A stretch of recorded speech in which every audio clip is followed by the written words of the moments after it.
मुश्किलें लाख आए सफ़र में मगर आगे बढ़ते रहिए। अगर बैठे रहे एक जगह तो लोग आपको कुचल कर आगे निकल जाएंगे। नमस्कार, जय हिंद। मैं हूं आपका दोस्त कवि आदि गणेश। प्रारंभ करते हैं। रीट एग्जाम के अंदर आपका लेवल प्रथम हो चाहे सेकंड हो, बाल विकास एवं शिक्षा शास्त्र की क्लास चल रही है। ये अपनी 25 नंबर की कक्षा है। और मोटिवेट रहने के लिए निरंतर अपना आदि की आवाज़ नाम से एक दूसरा चैनल है जिसमें मैं मोटिवेशनल वीडियो डालता रहता हूं, तो उसको भी आप सब्सक्राइब कर सकते हैं। प्रारंभ करते हैं आज की क्लास। और ये जो क्लास है स्पेशली रीट हेतु चला रहे हैं अभी हम, लेकिन ये सीटेट के लिए भी इम्पोर्टेंट है। फर्स्ट ग्रेड की कोई तैयारी करा उसके लिए भी, सेकंड ग्रेड और डीएसएस भी जो वैकेंसी आई है उसके लिए भी ये इम्पोर्टेंट है, क्योंकि मनोविज्ञान आनी ही है। आज जो हम विषय पढ़ेंगे बिंदु, स्मृति का अर्थ व परिभाषा। अपने चर्चा के जो बिंदु होंगे वो होंगे स्मृति का अर्थ देखेंगे, उसकी परिभाषा देखेंगे, किन किन विद्वानों ने क्या क्या कहा और स्मृति के क्या कुछ प्रकार हैं वो देखेंगे। वीडियो को आप लाइक कर दें और सभी दोस्तों के साथ शेयर कर दें। पहली बार देख रहे हैं सब्सक्राइब कर लें। देखिए, स्मृति क्या होती है। आपने आपने सुना होगा मेमोरी, स्मृति, लेकिन अध्ययन के अंदर, परीक्षा के अंदर सवालों की दृष्टि से हमें इसे समझना पड़ेगा, कुछ अलग तरीके से ये आएगी। तो स्मृति ये क्या है? मानसिक क्रिया है, सभी अवगत है इस बात से। स्मृति का आधार जो है वो अर्जित अनुभव है। स्मृति यानी अपनी खोपड़ी में आप कोई चीज़ याद करोगे तो अर्जित अनुभव तो हुआ, कोई ना कोई चीज़ आपने अर्जित की, कोई अनुभव आपने अर्जित किया तो वो आपकी स्मृति में चला गया। तो स्मृति का आधार क्या है? एक अर्जित अनुभव है। साइकोलॉजी क्या है? आप अपने ऊपर लेकर, महसूस करके, व्यवहार में प्रयोग लेते हुए अपने आप पर लेकर अगर समझेंगे तो आपको बहुत अच्छी लगेगी। तो स्मृति का आधार क्या हो गया? अर्जित अनुभव है। इसका पुनरुत्पादन परिस्थिति के अनुसार होता है, यानी जब भी आपने कोई अनुभव प्राप्त किया वो आपकी स्मृति में चला गया। भविष्य में आपको कभी भी उस अनुभव से जुड़ा हुआ कोई वाक्य आपके साथ होता है तो वो आपकी पुनरुत्पादित हो जाती है परिस्थिति के अकॉर्डिंग। वो चीज़ आपको वापस आपके चेतन में आ जाती है अवचेतन से। तो इस प्रकार से स्मृति क्या है? पुनरुत्पादन परिस्थिति के अनुसार होता है। हमारे बहुत से मानसिक संस्कार स्मृति के माध्यम से ही जागृत होते हैं। स्मृति एक जटिल शारीरिक और मानसिक प्रक्रिया है। दूसरे शब्दों में हम देखें तो पूर्व अनुभवों को अचेतन मन में संचित रखने और आवश्यकता, ज़रूरत पड़ने पर, नीड होने पर हम चेतन मन में लाने की जो शक्ति होती है वही स्मृति है। कि यार मुझे याद आ तो रही है बात, मैंने कहीं ऐसा पढ़ा था पहले, कहीं ऐसा अनुभव किया था, तो वो अचेतन से चेतन में लाने की जो शक्ति है ना, वो क्या कहलाती है? स्मृति कहलाती है। उम्मीद करता हूँ आपको स्मृति समझ आया होगा। अलग अलग विद्वान हुए, वो इसके बारे में क्या कहते हैं, क्या परिभाषा देते हैं वो देखिए। वुडवर्थ महोदय क्या कहते हैं? वुडवर्थ कहते हैं, जो बात पहले सीखी जा चुकी है पास्ट में, उसे स्मरण रखना ही स्मृति है। जो बात पहले सीखी जा चुकी है उसे स्मरण रखना, याद रखना क्या है? स्मृति है। कौन कहते हैं?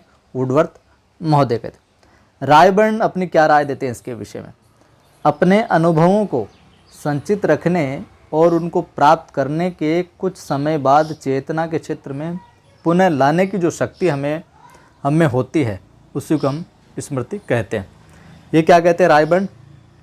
कि अपने जो पूर्व अनुभव है उनको संचित रखने और उनको प्राप्त करने के बाद कुछ समय बाद जब हमें ज़रूरत पड़ती है तो चेतना के क्षेत्र में, चेतन अवस्था में वापस लाने की जो शक्ति होती है हमें, उसको क्या कहते हैं? स्मृति कहते हैं।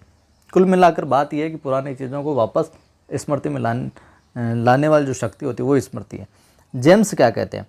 जेम्स कहते हैं, स्मृति उस घटना या तथ्य का ज्ञान है जिसके बारे में हमने कुछ समय तक नहीं सोचा है, अनुभव किया, कुछ समय तक नहीं सोचा, पर जिसके बारे में हमको ये चेतना है कि हम उसका पहले विचार या अनुभव कर चुके हैं, कि ऐसा मेरे साथ पहले हो चुका है।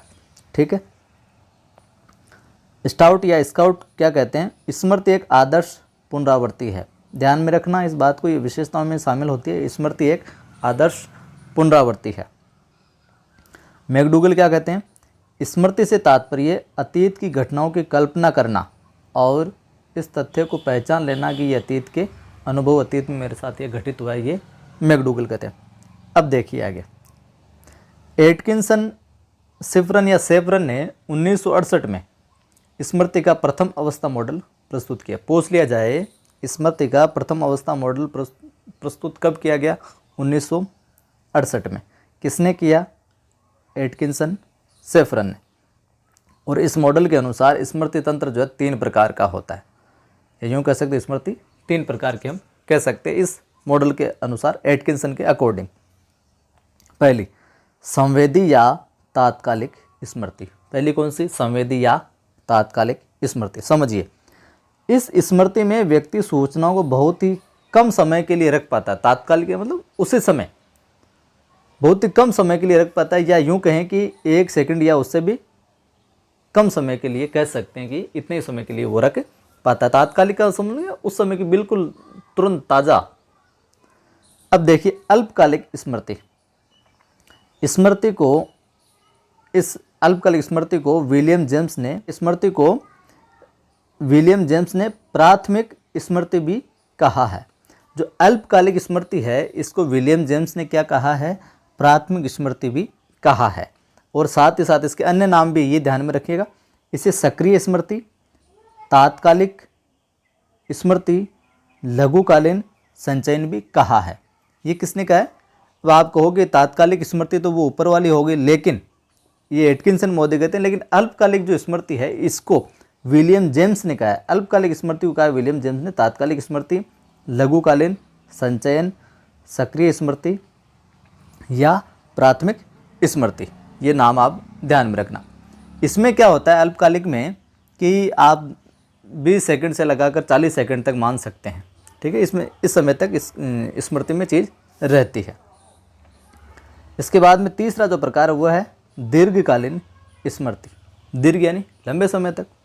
तो विलियम जेम्स ने इस स्मृति को गौण स्मृति भी कहा है।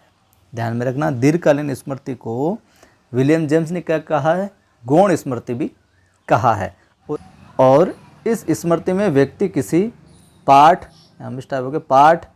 घटना को लंबे समय तक याद रख सकता है। किसी पाठ को या किसी घटना को या कोई भी चीज़ वो पढ़ रहा है उसको लंबे समय तक याद रख सकता है। या यूँ कहें 1 मिनट से लेकर या 50-60 सेकंड से लेकर वो असमय तक याद रख सकता है। जितनी उसकी शारीरिक मानसिक क्षमता होती है उस अनुरूप वो याद रख सकता है। तो ये था अपना आज का विषय स्मृति। हमने स्मृति का अर्थ देखा, स्मृति की परिभाषाएं देखी और स्मृति का जो मॉडल है वो देखा एटकिंसन के द्वारा 1968 में दिया गया। और वो 3 प्रकार बताते हैं स्मृति के: संवेदी तात्कालिक स्मृति, अल्पकालिक स्मृति और दीर्घकालीन स्मृति। उम्मीद करता हूँ वीडियो आपको अच्छा लगा होगा। अगर अच्छा लगा है तो लाइक करें आप, शेयर करें आप, और पहली बार देख रहे हैं सब्सक्राइब करके घंटे वाले निशान को क्लिक करें ताकि आने वाली वीडियोज़ की सूचना आपको मिलती रहे। जुड़े रहें और साथियों को जोड़ते रहें।